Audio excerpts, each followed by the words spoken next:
Hello, everyone. Welcome to today's call and webcast. The Q3 presentation was sent to our distribution list by email, and you can also find it on gsk.com. Please turn to slide 2. This is the usual safe harbor statement. We will comment on our performance using constant exchange rates or CER unless stated otherwise. Please turn to slide 3. Today's call will last approximately 1 hour, with the presentation taking around 30 minutes and the remaining time for your questions. Our speakers today are Emma Walmsley, Luke Miles, Deborah Waterhouse, and Julie Brown, with Tony Wood and David Redfern joining for Q&A. Please ask only 1 to 2 questions so that everyone has a chance to participate. Turning to slide 4, I will now hand the call to Emma. Welcome to everybody joining us today. Please turn to the next slide. I'm pleased to report that despite some challenges, this has been a positive quarter for GSK, and we're delivering 9% sales growth and 19% profit growth year to date. This growth reflects the accelerating momentum we have in specialty medicines and the overall resilience we have built in our portfolio, which underpins continued high confidence in our outlooks for 2026 and beyond. Importantly, we've made considerable progress in our pipeline this quarter. And with no admitted fault or failure, I'm delighted that we've also drawn a line under the vast majority of Zantac litigation, removing a clear perceived risk for the company and allowing us to focus on the future. Overall, excluding COVID, sales for the quarter grew 2%, 9% year to date, with specialty medicines up 19% and double-digit growth reported in HIV, respiratory immunology, and oncology. We were particularly pleased to see the momentum now being established in our oncology business, and I'm delighted that we filed Blenrep in Europe, Japan, and the US in the quarter. We also continue to see strong progress in the transition of our HIV portfolio to long-acting medicines, now 18% of HIV sales, and where we plan to continue to lead the way. General medicines also performed strongly this quarter, with growth up 7%, led by another outstanding performance from Trelegy. Total vaccine sales were down due to lower sales of Arexvy and Shingrix. Recent guideline changes and prioritization of COVID vaccines in the US were key factors. But market shares for both these vaccines remain very strong. Although both vaccines face market circumstances that will limit their growth potential in the near term, over the medium and longer term, the fundamental benefits these two best-in-class vaccines offer to protect people from disease and to take pressure off healthcare systems remain. And with appropriate recommendations from public health authorities, we fully expect them and our vaccines pipeline to deliver significant future sales growth for GSK. Back to this quarter, we continue to deliver strong operating performance and leverage. Excluding COVID, core operating profit and core EPS growth were both up 5%, reflecting the positive margin benefit of specialty medicines and sustained focus on cost management. Year to date, operating profit was up 19%, supporting double-digit profit growth for the year. Lastly, we're reporting further improvements in cash flow, with cash generated from operations of £5.3 billion year to date. This is providing increased funds for pipeline investment and returns to shareholders. Our dividend for the quarter is 15p, up 7%. Next slide, please. Pipeline progress was strongly evident in the quarter, with a series of filings and data readouts supporting future product momentum. So far this year, we've had 11 positive phase 3 readouts, and we're currently planning launches for 5 major new product approval opportunities next year, with Blenrep, Depemokimab, Nucala for COPD, Gepotidacin, and our new meningitis vaccine, MenABCWY. In the quarter, pivotal data from our ultra-long-acting biologic, Depemokimab, in severe asthma was front and centre at the European Respiratory Society Congress and simultaneously published in the New England Journal of Medicine. Additionally, we announced positive results from our phase 3 trial of Nucala in COPD. In oncology, we were delighted that Jemperli received an expanded approval by the FDA for all adult patients with primary advanced or recurrent endometrial cancer. And Blenrep is now filed with multiple regulators, including the US. I was also delighted to see the positive headline data from our mRNA influenza vaccine candidate, demonstrating positive A and B strain immune responses relative to standard of care, enabling us to progress to phase 3 clinical trials next year and build another key vaccine platform. And we received a number of breakthrough regulatory designations, recognising the importance of our innovation for unmet medical needs. This included bepirovirsen, our antisense oligonucleotide for chronic hepatitis B, and B7H3, our antibody-drug conjugate for extensive-stage small cell lung cancer. B7H3 is one of 2 promising ADCs we have in clinical development and part of the next wave portfolio now emerging in R&D, which Tony's going to update you on at our next Meet the Management event in December. Next slide, please. Building trust by delivering sustainable health impact remains a clear priority for all of us at GSK. We continue to make progress across our 6 key areas, and I'd particularly like to recognise our HIV business for its commitment to make at least 2 million doses of cabotegravir long-acting for prevention available in low and middle-income countries during 25 and 26. This further commitment builds on long-standing action to deliver sustainable access and triples supply compared to 2024. Please turn to the next slide. GSK is delivering consistent financial performance. Looking to the end of this year and beyond, we're even more confident that the progress we're making in portfolio development and in R&D support the delivery of our growth outlooks. For 2024, we continue to anticipate sales growth of 7 to 9% with double-digit profit growth. We also remain very confident in our outlooks for 26 and 2031, and our investment choices to drive competitive growth in specialty and vaccines. It's also worth remembering that these outlooks do not yet include Blenrep or progress in our early-stage pipeline, and we'll continue to pursue bolt-on business development to further enhance our pipeline and our technology platforms with a focus on our core therapeutic areas. And so with that, I'll now hand over to Luke and Deborah to talk you through our commercial performance. Thanks, Emma. Please turn to the next slide.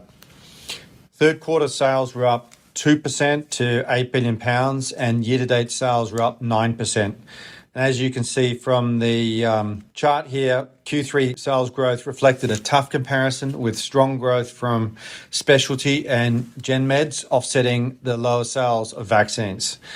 Specialty medicines, the largest part of our business, grew 19%, reflecting strong performance of new products and the investment we've put into recent launches, particularly in oncology and HIV.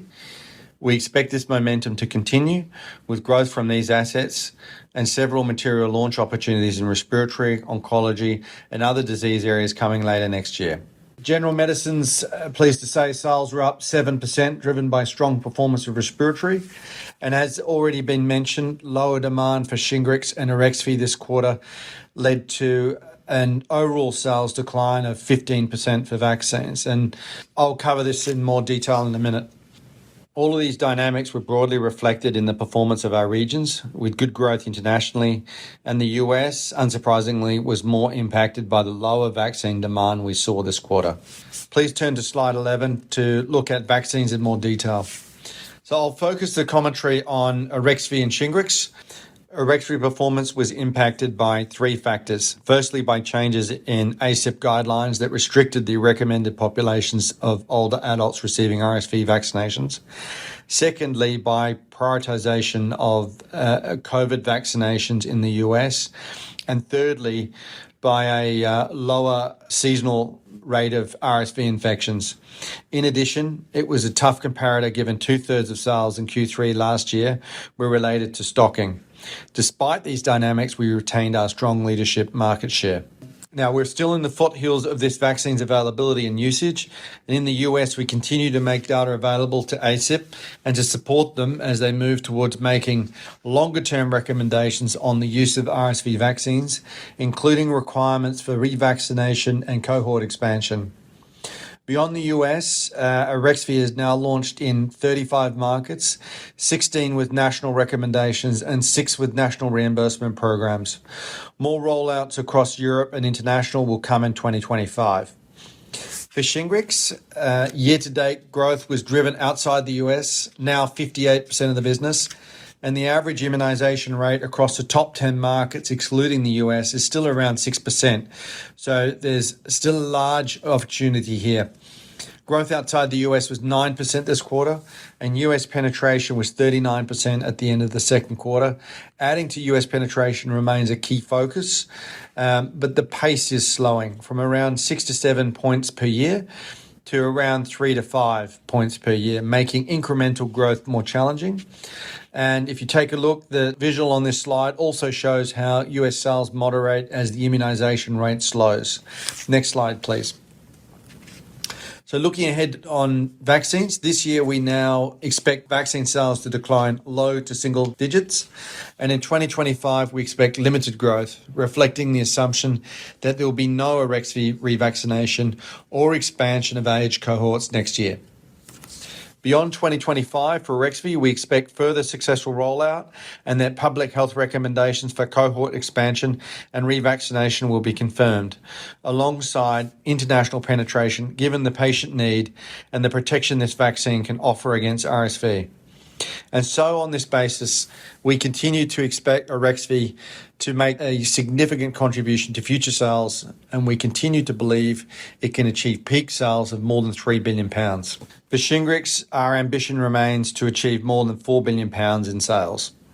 And finally, beyond Arexvy and Shingrix, we also have material growth opportunities with mRNA and our MAPS technology, where we've decided to prioritise a pneumococcal 30-plus valent asset in adults to pursue the broadest potential coverage and further build out of our meningitis portfolio, the next step of which will be the launch of our MenABC WY vaccine in 2025.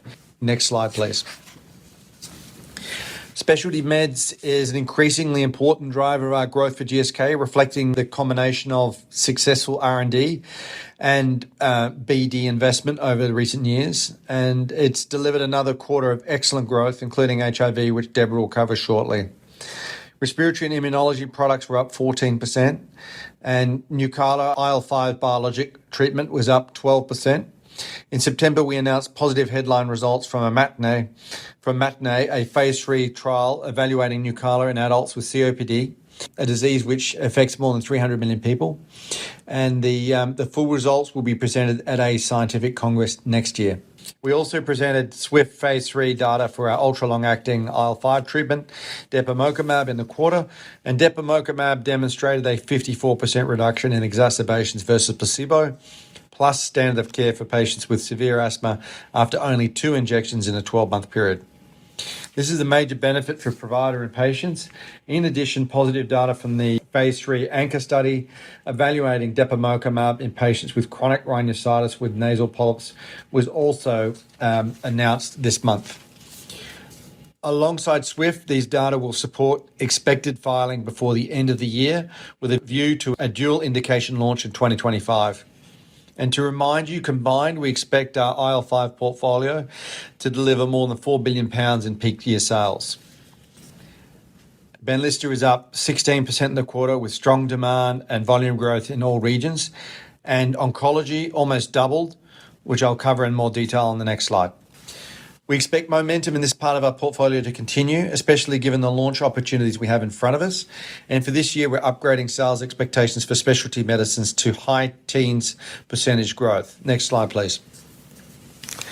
Focusing on oncology, sales almost doubled in the quarter, and we've delivered more than £1 billion in turnover so far this year. Our focus on haematology and gynecologic cancers is delivering strong progress, evidenced by the success of new product launches in these areas. Ojjaara, which is launched in the US, Europe, and very recently in Japan, has seen quick adoption with high quarter-on-quarter growth. And in the US, it's maintaining its fast launch uptake, and there's still a large opportunity remaining in first line. Jemperli sales also continue to grow strongly. And in August, the US FDA approved Jemperli plus chemotherapy for the treatment of adult patients with primary advanced or recurrent endometrial cancer. This approval broadens the previous indication to include the 70 to 75% of patients diagnosed with endometrial cancer who have mismatch repair proficient microsatellite stable tumours. And treatment options have been limited for this cohort, so it's important Jemperli is now available to these patients. Zejula's growth continued in Q3, driven by US pricing effects and high demand outside the US. And looking ahead, we have a significant opportunity to strengthen our oncology business with the launch of Blenrep in H2 2025. We filed for approval in the US, EMA, and Japan in the quarter. Next slide, please. General medicines grew 7% in Q3, primarily driven by Trelegy. And Trelegy sales increased 16% to £600 million, with strong growth across all regions, reflecting patient demand, class growth, and increased market share in the overall asthma and COPD market. Use of authorised generic versions of Advair and Flovent are continuing to fully offset the removal of the AMP cap on Medicaid drug prices in the US. And given our stronger performance this year, we now expect mid-single-digit % sales growth for general medicines this year. Looking forward, for the total business, the US is expected to face pressure from the implementation of the US Inflation Reduction Act legislation in 2025. And we expect the overall impact of this range to be around £400 to £500 million, including HIV. I'll now hand over to Deborah. Thank you, Luke. Now turning to HIV. We continue to deliver strong performance and sustained double-digit growth, with Q3 sales up 12%. This growth was driven by strong patient demand as well as favourable pricing dynamics. For 2025, we do not expect the favourable pricing dynamics to continue, in part due to the introduction of the Inflation Reduction Act. However, we are confident that the underlying demand for our medicines will remain strong. As leaders in oral two-drug regimens and long-acting injectables, it is positive to see this continued momentum, delivering 2 percentage points of market share gain versus the previous year. Dovato grew 23% for the quarter. This positive growth was supported by results announced in July from the Paso Doble study, a large head-to-head randomised clinical trial of Dovato compared against the 3-drug regimen Biktarvy.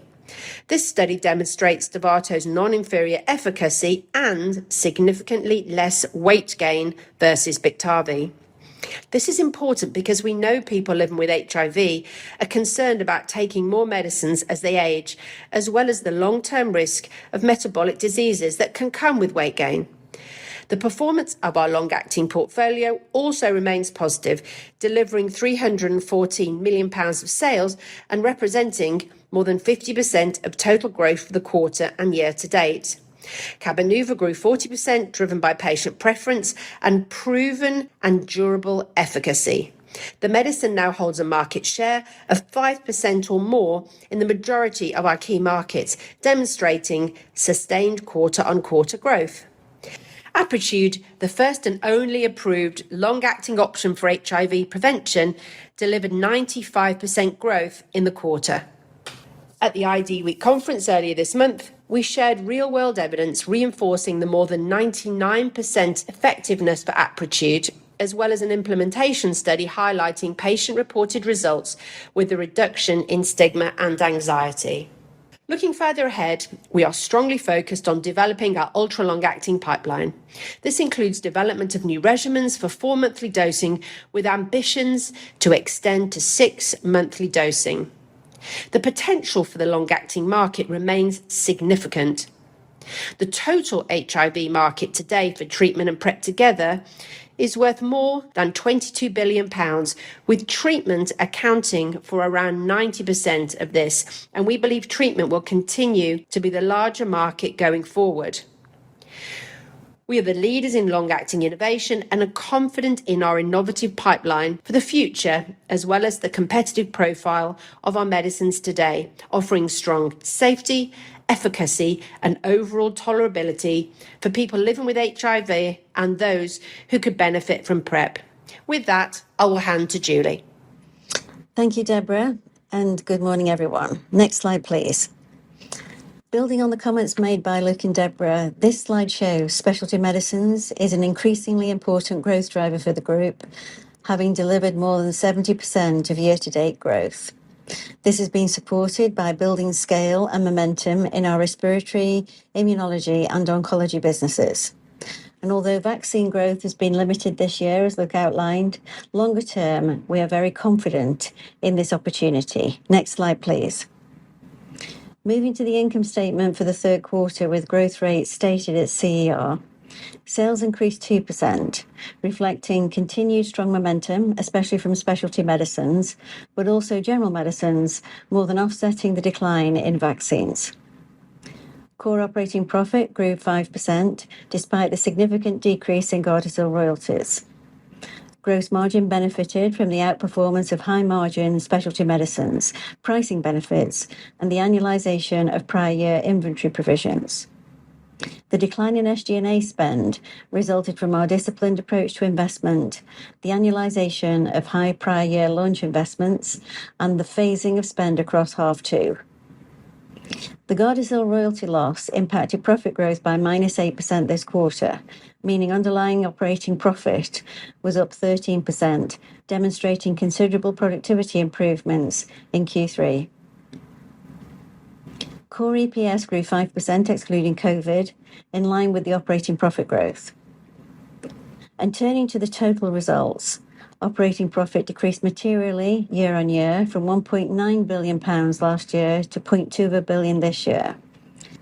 The reduction predominantly reflected a £1.8 billion charge relating to the resolution of the Zantac litigation. Next slide, please. Moving to our margin bridge with commentary including COVID. Our Q3 core operating margin increased 100 basis points year on year at CER to 35%.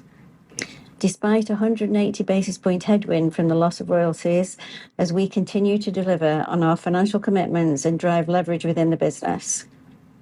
The strong underlying accretion was supported by three factors. First, the outperformance of specialty medicines, where the portfolio has driven a positive mix impact in gross margin and considerable operating leverage resulting from the strong sales growth. Secondly, the annualization of prior year inventory provisions in cost of goods and launch investments within SG&A. And third, the phasing of SG&A spending, with a greater weighting expected towards Q4 this year. Next slide, please. Year to date, cash generated from operations was £5.3 billion, representing an improvement of £0.9 billion compared with last year. And this was primarily driven by improved operating profits and a working capital benefit compared with last year, benefiting from higher Arexvy collections earlier in the year. Other CGFO was lower due to returns and rebates, partly offset by lower pension contributions. Free cash flow was £1.9 billion, improving compared with the £1.3 billion last year, with improved CGFO, partly offset by higher tax and higher business development, including acquiring full rights to flu and COVID mRNA from CureVac. Next slide, please. Slide 22 shares our net debt position since the 31st of December and how we've actively deployed capital in the business in line with our framework. Net debt in September was £13 billion, a reduction of £2 billion compared with December 23, given the strong free cash generation and the Haleon monetisation. Through the 9 months, we have deployed capital to strengthen the pipeline and platforms through business development. And as recently announced, we have expedited retiring the risk from Zantac. We expect this to result in a £0.8 billion cash outflow in Q4 24, with the remaining £1 billion being paid in the first half of 2025 and included in CGFO. There is no change to our capital allocation priorities. We have a strong balance sheet, which provides optionality to accelerate further growth organically and through business development, as we look to deploy funds to enhance growth and deliver attractive shareholder returns. And with that, I will now turn to our full year expectations. Next slide, please. For full year 2024, we confirm our guidance range of 7-9% sales growth and 11-13% profit growth, and expect to land broadly around the middle of these ranges, notwithstanding the loss of Gardasil royalties, which we expect to reduce profit growth by 6 percentage points this year. Core earnings per share is expected to grow at 10 to 12%, slightly below operating profit due to an increase in the tax rate under the OECD legislation. The gross margin has been strong in the first 9 months of the year, driven by mix and efficiencies. In Q4, we expect gross margin to be down year-on-year as we plan to make further investments to drive future supply chain efficiencies, with additional charges of around £100 million. For the full year, we expect gross margin to be slightly ahead of 2023. There is no change to our expectations for R&D to increase slightly below sales growth and for royalties to be around £600 million for the full year. SG&A is expected to grow ahead of sales in Q4 due to the phasing of spend between the quarters, investments in new launches, and the drive for efficiencies through increased digitization. For the full year, we maintain our guidance of SG&A growth at a low single-digit percentage, given our focus on sharp resource allocation and improved productivity. We will update you on our view of 2025 next year, but importantly, we remain very confident in achieving our group growth outlook for 21 to 26 of more than 7% sales growth and more than 11% core operating profit growth, albeit the shape of this could be more weighted to specialty medicines reflecting expected performance. In summary, we have delivered another quarter of growth reflecting the breadth of our portfolio and the building momentum in specialty. This and our pipeline progress mean we are very confident in achieving our full year guidance, as well as our medium and longer term outlooks. Next slide, please. Turning to our IR roadmap, significant progress has been made towards major milestones and value unlocks. I have also highlighted here the 5 major regulatory approvals expected next year across 3 therapeutic areas. We also look forward to our next Meet the Management event at the end of the year, which will be the first introduction to some of our early stage pipeline. And with that, I am pleased to hand back to Emma to conclude. Thanks, Julie. So, to summarise, while Q3 has presented some challenges, our business has responded well, and we are on track to deliver our strong sales and profit guidance for 2024. Looking ahead, we have a best-in-class vaccine business, an increasingly strong and growing specialty business, and a very profitable Gen Meds business.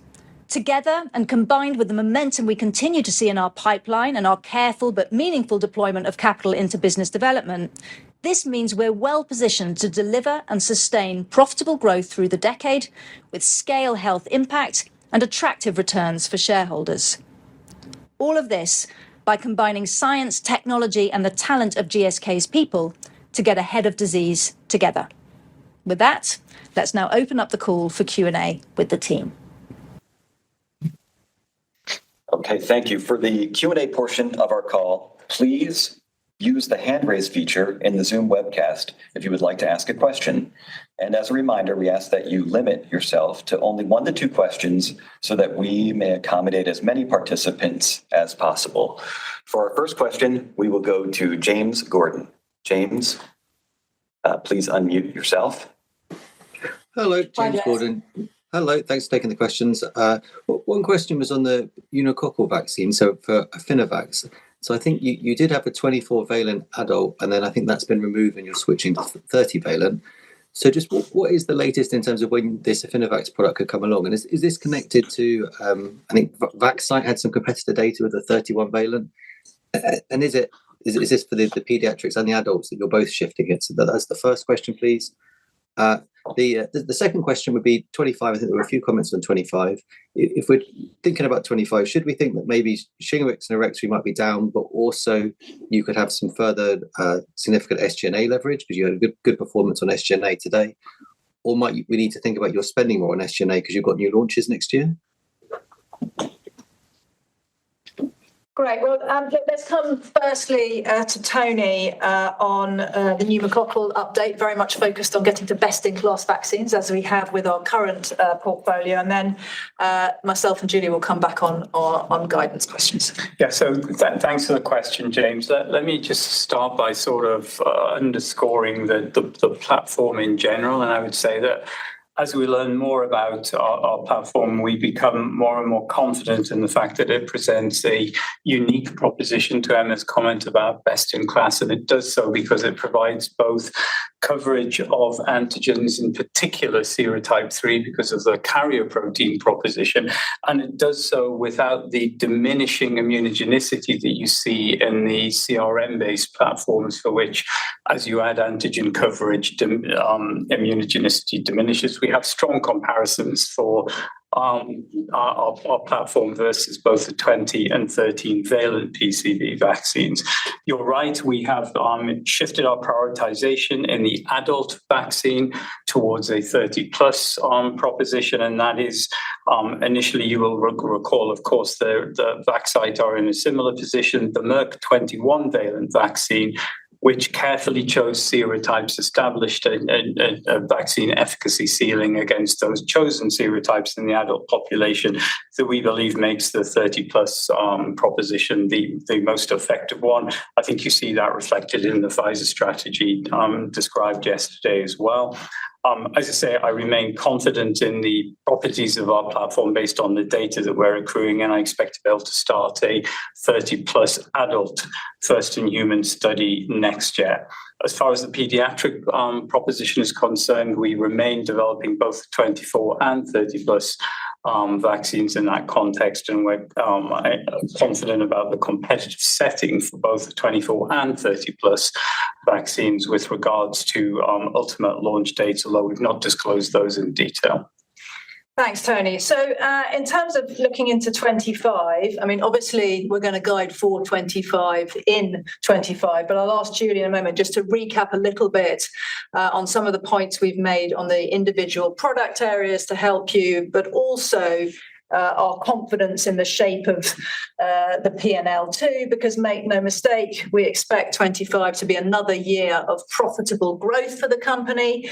And we are very confident in our 26 outlooks and our 31 outlooks of more than 7% top line growth, more than 11% bottom line growth, more than 38 billion. And again, that doesn't yet include Blenrep, where we've made great progress both on the data. We're looking forward to getting overall survival later on this year too, and we filed in multi regions this quarter.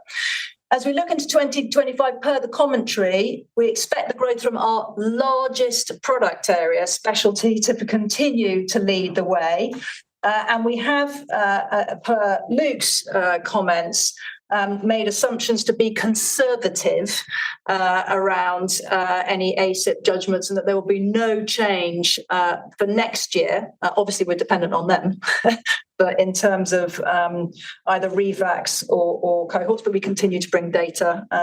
We can comment more on that if you like. But make no mistake, medium term, whether it be in our confidence of growth, both for Shingrix, ex-US, or for RSV, which is really in the very early days of its life cycle, or because of the pipeline that's coming through per pneumococcal commentary or mRNA, or very excitingly, all of that value unlock we're seeing across specialty medicines with 5, hopefully, approvals that are not about just coming through in 25, but driving more growth for that chapter beyond in the decade. So, Julie, I think, there are other specifics it's worth you recapping, and particularly also those lines in the P&L where we're starting to drive some powerful leverage. Yeah, sure. Thank you very much. And thanks for the question. So I think Emma's articulated, and Luke earlier, the overall approach for vaccines. I would just like to draw attention to the specialty medicines business. It's now our biggest business. It's 37% of our business, and it drove more than 70% of our growth year to date. And it's been one of the major contributors to the point you raised about the leverage, in leveraging the P&L. So we've just delivered year to date 9% on the top line, 19% on the profit, and that is absorbing the Gardasil loss as well. And there are a number of important therapeutic areas driving that. Obviously, HIV, respiratory immunology, and oncology, as mentioned. Our oncology business is more than doubled year to date to over 1 billion. So turning to 2025, we do see growth coming from Nucala, Benlysta. We've obviously got COPD to come for Nucala, having just been submitted. And then we've got the oncology strength coming from Jemperli, expanded population, and Ojjaara. and then hopefully Blenrep following the recent submission. In terms of the P&L leverage, as you can see, year to date, we've delivered very strong gross margin leverage. Again, this has been benefited from specialty care, and we continue to see the gross margin being strong, apart from this fourth quarter, where we're going to put these additional charges through to drive future supply chain efficiencies. And then in terms of the launches next year, as Emma mentioned, we've got 5 regulatory approvals and launches coming across vaccines, specialty, and general medicines. They are in our 4 key therapeutic areas where we've already got a strong presence, be it respiratory, be it vaccines, or be it also now in oncology. So therefore, you can expect us to continue to deliver profitable growth in 2025, as Emma clearly mentioned. Thank you. Next question, please. The next question is going to be from Kerry Holford. Kerry, please unmute yourself. Thanks, Jeff. Yes, Kerry Holford from Berenberg. A couple of questions from me, please. Firstly, on Shingrix in China, I wonder if you can comment there on the sales contribution and growth in Q3, and also just remind us the details of that contract with Zhifei in that market. Are there those numbers that you've mentioned previously for year 1 through to 3, are they set in stone, or is there some degree of flex within that contract? Then secondly, on respiratory, specifically in COPD, when might we get to see the detailed phase 3 Nucala data? And previously, you have noted that if you get a positive result here, you would swiftly move depemokimab into phase 3. Is that still your current thinking, or now is the TSLP opportunity going to take a more important role in that space also? Many thanks. Thanks very much. Well, I'll come to Tony first on the IL-5 pipeline, which we are very excited about. And then we'll come to Luke to comment on where we're at with China, remembering that, there are a degree of macro pressures here. So obviously we've got a great partnership there, and we're trying to take a long-term view on it. But Luke, it would be good if you could update on where we're at and the view forward. But first, Tony, to you. Yeah, thanks for the question, Kerry. Let me just begin by reminding everyone that Nucala is the first and only biologic approved in 4 different EO-mediated diseases. What we showed with the matinee headline data, or we will show with the matinee headline and broader data, is that it reduces exacerbations across the full spectrum of COPD patients. You'll get more detail on that, Kerry, in the first half of next year at an appropriate conference. Obviously, until we've had approvals of abstracts, I can't give you details on that. But the important point to stress there is that it is the broader performance of Nucala illustrated in matinee across the COPD population. I might also take the opportunity just to remind everyone that what we said in the past is that in comparison with Dupi, it's important to consider that the populations studied in METREX, Matreo, and Matinee are different to the Dupi populations. We're taking the broader COPD population, including emphysemic patients.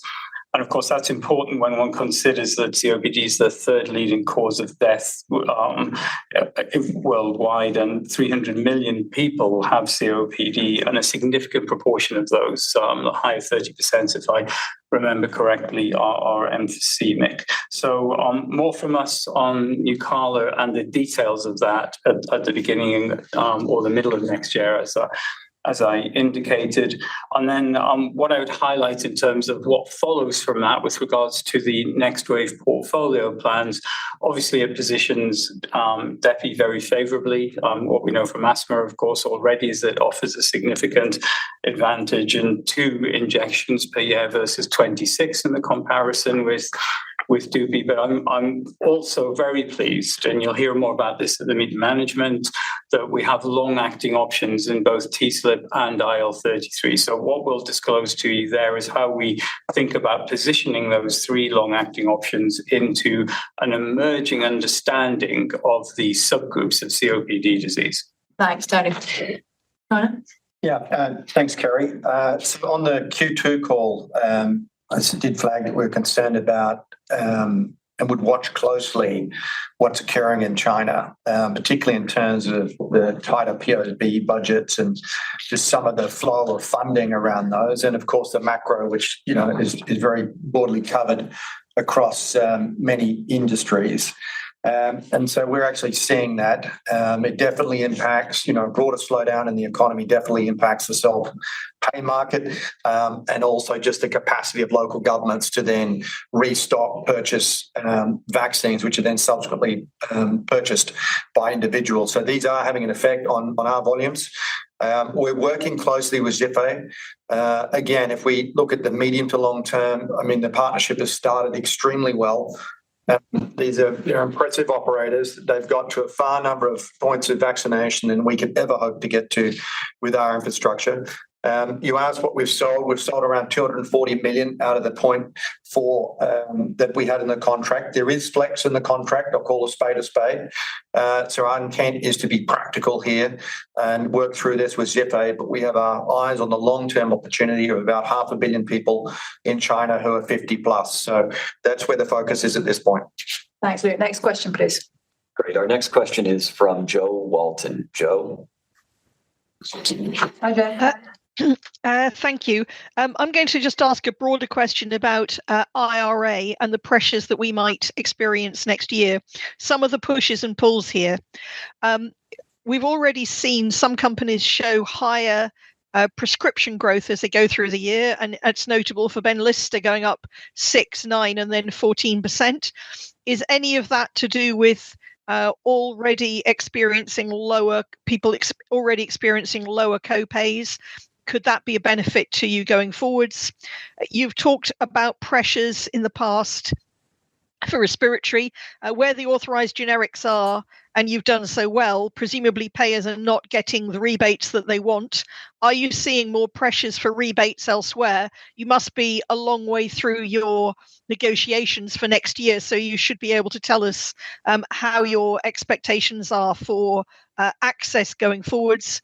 And a second question, if I could, please, could you just tell us a bit about RSV ex-US? Is that really not an opportunity at all until the dosing has been sorted out? Thank you. Thanks. So, Luke, let's come to you. And we did flag 400 to 500 overall on IRA, and then RSV ex-US. Look, there is increased pressure there. I think PBMs will go looking for offsetting that amount. I think we're starting to see tactical decisions by physicians in terms of trying to push people through that coverage, and I think that's across the whole portfolio. Specifically for us, with 340B, we've got about 9 states that have got legislation. There's another 10 which are working on it, so that impacts specialty. There's also some impact on vaccines, of course, but they tend to benefit in aggregate because of the removal of the copay. The other thing to factor, particularly with Trelegy, well, it is a Trelegy-driven element, which is this $35 copay, which will have an effect next year. And then longer term with Trelegy, we expect it to be listed next year. I think the government has learnt through the first round, particularly around the influence and dynamics of the coverage gap. So we expect more pressure on pricing, and that will flow through with Trelegy in 26 and 27. But we think we can start to return to growth after that with Trelegy, and of course ex-US, it continues to do well. The areas where we tend to see pressure with 340B are products like Zejula and Nucala. Specifically on Nucala, I think it's more driven by we're starting to pivot and to look at nasal polyps. It's been very successful in Europe. We've been a little bit slower in the US to pivot to that, and now we're really aggressively looking at that and seeing very good feedback.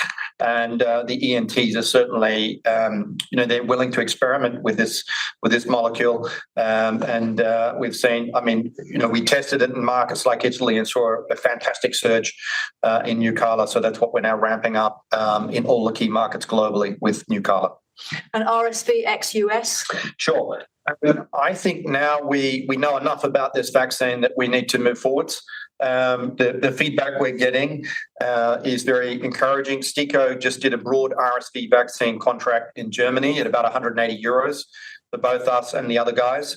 So that's encouraging. We should see good adoption there. And then the rest of the world, the basic elements of RSV, the morbidity, mortality, these are very apparent. I think one thing that we're watching is just different geographies are emphasizing older adults. Other ones are more focused on maternal. So, for example, PAHO in Latin America is more focused on maternal, as is Australia, whereas the European markets are more focused on older adults, including Japan. So early days, but I think we've got a pretty good idea of the pricing point. As I said earlier, we did sit out the UK tender. Canada was very, very price intensive. So, our whole strategy here is, as I said in Q2, we want to play the longer term game. We have the best in class vaccine. We've accumulated a very clear picture on the benefit risk and the potency and the duration of effect. So now we're moving to contract. Thanks, Lou. I mean, I think, as you can see in our reported sales, international RSV sales are still a very small fraction. And in fact, in the US, I think there's still 80% of those that ACIP have said this vaccine is available to who are not yet vaccinated. Obviously, for the reasons that Luke ran through, it's a tougher year this year. But fundamentally, the benefit of this vaccine, all the data that surrounds it, the fact that revax will come when you look at the waning that comes through by year 3, be it, it's for ACIP to decide when, all of that means we're, and when you look at where Shingrix is with nearly 60% of the business coming internationally, there is plenty of room for penetration of this high-performing vaccine over time. Next question, please. The next question is from Simon Baker. Simon? Thank you, Jeff. Thanks for the call, everyone. 2 questions, if I may, please. Firstly, on depemokimab, could you remind us what assumptions in terms of severity of asthma are assumed within the peak sales number? How far down the continuum of severity do you expect to go to get that number? And then secondly, a question on RSV, which may be a slightly naive one, but if we have autumnal congestion in pharmacies and we have a vaccine that has multi-year efficacy, what is the feasibility of shifting the time of vaccination from the autumn to earlier in the year to at least mitigate that issue that you've run into at the moment? Thanks so much. Thanks. So Luke, to you on de-seasonalising, if that's a word. By the way, I think when we get to combo vaccines, which obviously GSK wants to compete in, that will also help in terms of share of arm space. But Luke, perhaps you can comment on that, and then Tony will come to you in terms of the profile of asthmatics with Depi. Yeah, I mean, Simon, I think you've hit the nail on the head there. It's tough right now with Arexvy in the class for the reasons we know. I mean, primarily because of the direction that ACIP has given in terms of narrowing the class on the basis of benefit of risk. But again, we think this will adjust over time for reasons that I'll go through in a minute. And I mean, Tony and I were texting each other as we watched the FDA presentation at ACIP, and the benefit risk slide, I think it was slide 10, which said that for every million people that you vaccinate over a 3-year period, and in the existing 75 plus 60 to 74 at risk, it's about 2,000 less deaths, 15,000 less hospitalizations, and the trade-off is 0 to 18 or about 9 GBS cases. So I think that will start to assert itself over time. When we look at co-administration with RSV, even just recently, it's really quite striking. In August, if you were Arexvy, 56% of the time was given with another vaccine. That jumped to 71% in September. And what is remarkable, if you look at what it was given with, in August it was flu 24% of the time. In September that was 12%. And what really moved was it was 3% with COVID in August, and that jumped to 10% in September of 24. What is really interesting is the triplet COVID flu combination that went from 5% of Arexvy shots in August to 27% in September. So what that tells me is there is an opportunity, as we did with Shingrix, and we've got more work to do with Shingrix, but as we did with Shingrix, to deseasonalize this vaccine, and because of this longer window, which again, that's what pharmacists tell us they want, in terms of just managing their workflows, staffing levels, etc. So I think we will get there in the mid to long term with this vaccine. In terms of depemokimab, I don't think we've given the peak penetration rates, but if you look at biological penetration, it is still disappointingly low. It's about a third, or it's just under a third of people who are actually eligible for a biologic, and it's not an access issue. It's essentially pulmonologists being willing, and allergists as well, to prescribe biologics in those patient groups. What is attractive about depemokimab when we do our market research is that firstly, you've got this Part B for Bravo dimension, a buy and bill component, which is not as prominent with Nucala. And then we look at market research. I mean, it's the recent market research, we've got around 80% of HCPs are extremely interested in that 6-month profile.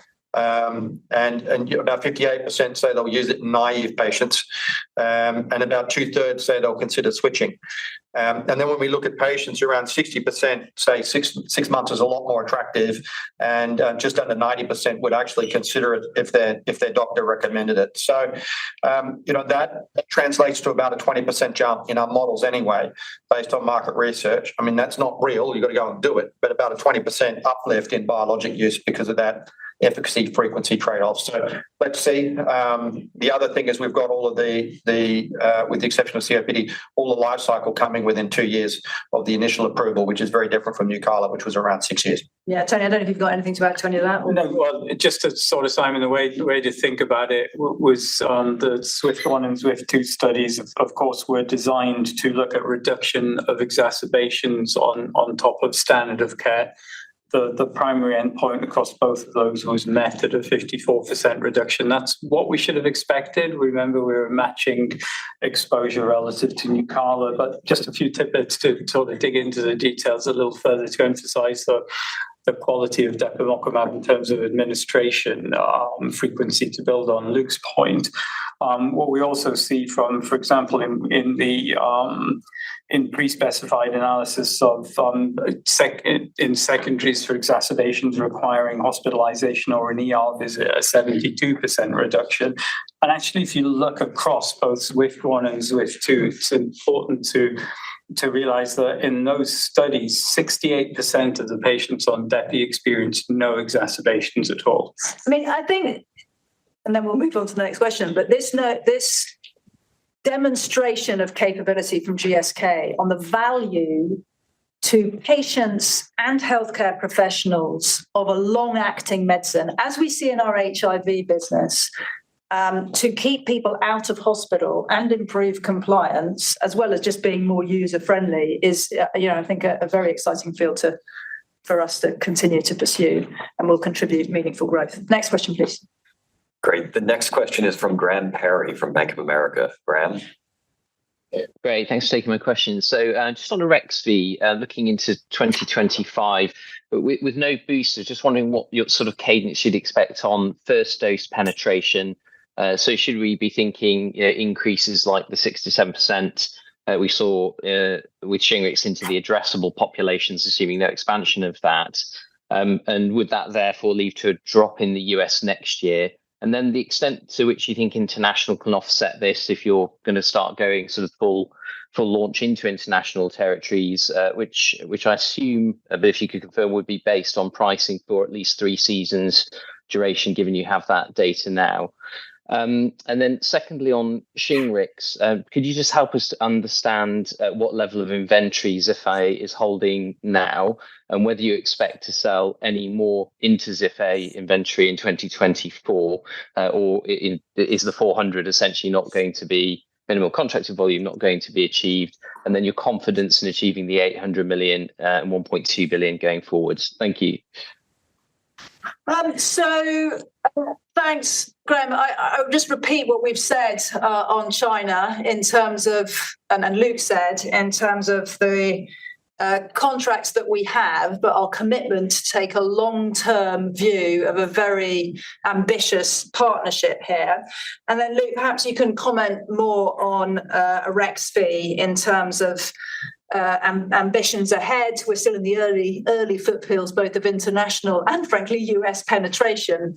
And don't forget, Graham, this is an unusually slow season, and I'm not sure we're going to be forecasting that as a long-term standard projection, considering if you look at the last 15 years. But Luke, do you want to comment on penetration? Yeah, I mean, I think, Graham, the unpredictable component here is what ACIP does. And, they remain cautious. I won't re-quote the FDA figures, but I think that they are important. The question is, what happens with the rest of this year's season? Typically it's November is the classical RSV peak. That has changed since COVID. But I think that's important. That's informative. Also, just, can ACIP get comfortable about the benefit risk here as they get more data from this season and look at the overall benefit risk? Now, if you look at the penetration rates, by group, in December 23, 75 plus was 17%. As of August, which is our most recent data, that's up 21%. So you've got the effects of the June ACIP there in that 29 million people population. And if you look at the 60 to 74, that is definitely slowing. So that was 10% at the end of last year, and it's about 14% in August 23. So that's the population to watch. We were pretty clear in quarter two that was not good news. In terms of what ACIP had said around that population. There were other views on that, but we felt that would retard the uptake, and I think the evidence is there. Then the other swing factor is the 50 to 59 and the 18 plus population. So I think it's quite difficult to forecast 2025 with Arexvy because of that component. I feel a lot more confident about the mid to long term because of all the elements that we've covered. But I think 25 is going to be challenging until ACIP normalise. There's a clear signal sent there, and I think HCPs have heard it.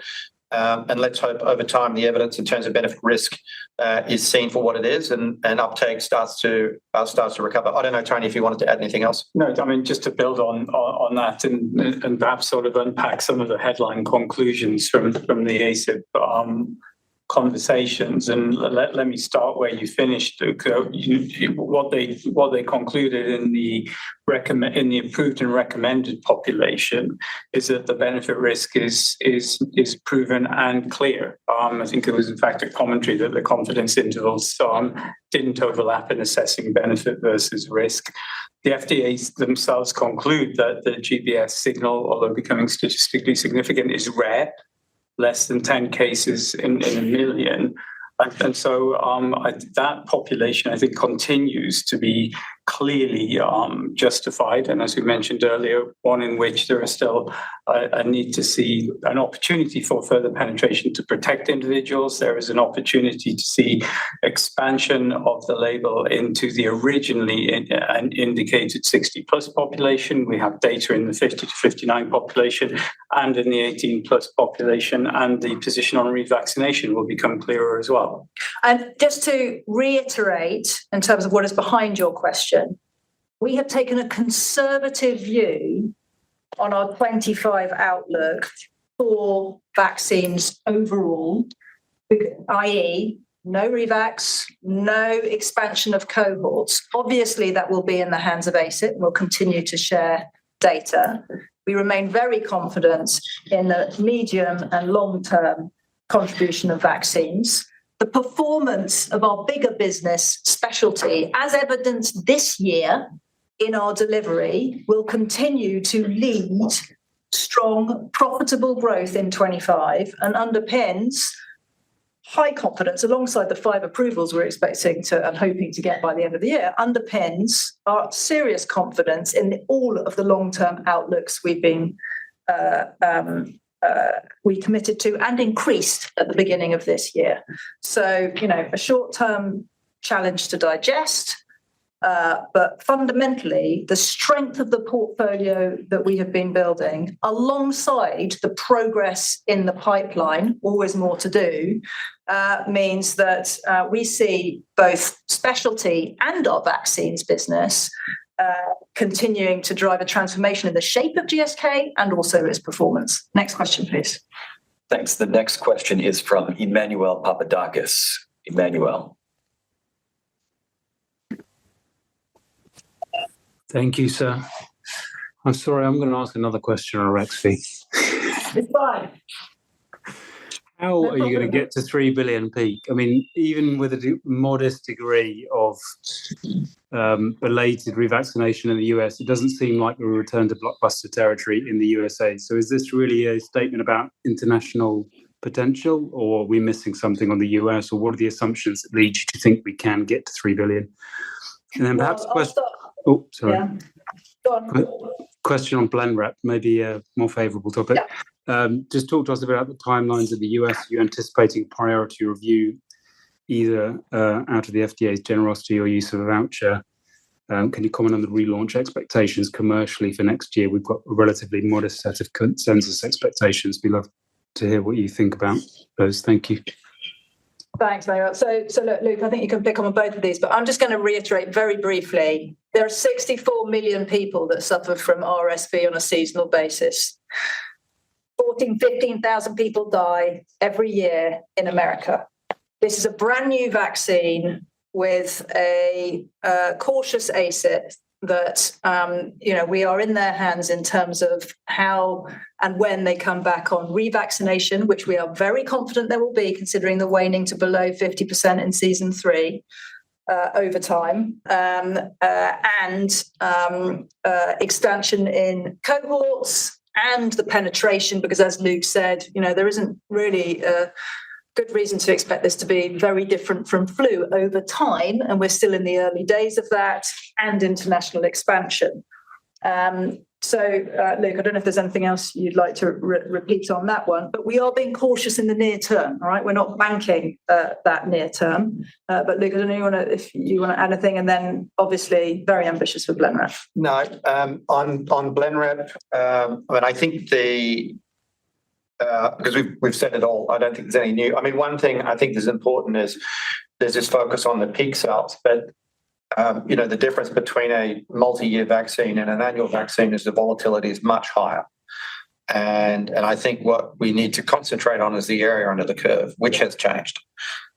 In terms of Blenrep, I think the market research, the expert feedback that we've got, I think there's an increasing respect for the profile of the product. I think there's also a broader understanding of some of the challenges employing bispecifics, particularly around infection risk, concomitant infusions, admission, CRS, neurotox, etc. And the Dream 7 and Dream 8 studies have been well received. I think the critical thing here is really supporting physicians on those first 5 patients around the infusion strategy, dose holds, and also educating them to reassure the patient that efficacy is not sacrificed if they do have to hold dose. So this trade-off, again, just being realistic about the keratopathy and those elements and the actual impact on the patient, the flexibility around the dosing, we know a lot more about this product now, and the opening opportunity in second line with the progression of CD38s into the first line. So you add all of those things up, plus we've gained a huge amount of experience clinically and also commercially as an organisation over the years. I think the Dream 7 and Dream 8 designs are evidence of that, as is the launch of momelotinib. So, we're humble about it. We're careful. We're working with the experts. But I think we are increasingly well placed to do this product justice, subject to the FDA approving it. And I think also at the end of the year, if we're able to achieve survival, as well, that will obviously support the product in that second line setting. Next question, please. The next question is from Richard Parks. Richard. Hi, Richard. Hi, thanks for taking my questions. Firstly, just like to push a little bit on the confidence in the RXV revaccination market, because you seem very confident about that, but it looks like the decline in vaccine efficacy has somewhat stabilized in the third year, and it sounds like ACIP wasn't fully convinced by your revaccination immunogenicity data. So just can you just underline why you're so confident about that, and maybe what impact that would have on your peak sales assumption if that didn't materialize? And then secondly, on Apretude, that launch looks like it's lost a little bit of momentum. And could you just discuss what drives it from here and what the current PrEP market penetration is, and how your thinking has evolved over contribution of PrEP to your long-acting sales target? Thank you very much. So Tony on Revax, and then Deborah, please. Yeah, so just quickly on Revax, as you see the data, particularly in the lower respiratory tract disease population, show that there is a decline from season 1 to season 3 of 83% in season 1 to, I think, 48% in season 3. Importantly, and to answer your question with regards to trajectory, Richard, we also know that natural infection does not cause lifetime immunity. For these mucosal infections, you don't see that. And so I think the available evidence and data would suggest that Revax will be required, and it will be between 3 and 5 years. Additionally, take the opportunity to stress what we also see through that, and you'll see more data from us next year on boosting, but there is a clear trend that, as again is commonly the case in vaccines, that as the time from prime to boost extends, the significance of the boost increases. Thank you. Deborah. Brilliant. Thank you, Richard. So just to start by saying we're absolutely delighted by our performance in the quarter with the HIV franchise, 12% growth. And we've been double-digit growth each quarter throughout the year so far. So really happy with the way our trajectory on particularly our long-acting injectables is progressing. But obviously our oral 2 drug regimens are also doing extremely well. Let's focus just on Apretude. So I think it's worth remembering that the 22 billion plus market value in HIV is about 20 billion for treatment and 2 for PrEP. So you normally expect big numbers in HIV because we are usually operating in the treatment space. But actually, you've got to remember that this is a 2 billion market, which is growing relatively rapidly. So between 10 and 15% at the moment in the US. So the growth is strong. The market is robust. And Apretude is doing well. So we're seeing share continue to grow. We saw 95% growth in the quarter. And actually, it's in line with our expectations. We are building a market here. So, we're ensuring that physicians understand the safety, efficacy, tolerability of this exceptional prevention medicine. But at the same time, we're having to teach physicians as we develop the market around how to navigate specialty pharmacy, buy and bill, and the other kind of barriers that you find with injectables in the US healthcare market. And we are investing very strongly, and we're seeing really good breadth of prescribing increases, not just in Apretude actually, but with Cabenuva as well. So my summary would be there's still a long way to go in this market, both PrEP and treatment. Long-acting injectables are really growing rapidly, are gaining share, and are driving our growth in a very positive way, which is why we've been able to deliver 3 quarters of double-digit growth this year. And obviously, we had a very strong performance driven by the same things in 22 and 23 as well. So real confidence in our long-acting injectables, both this year and actually for next year as well. And the pipeline coming forward.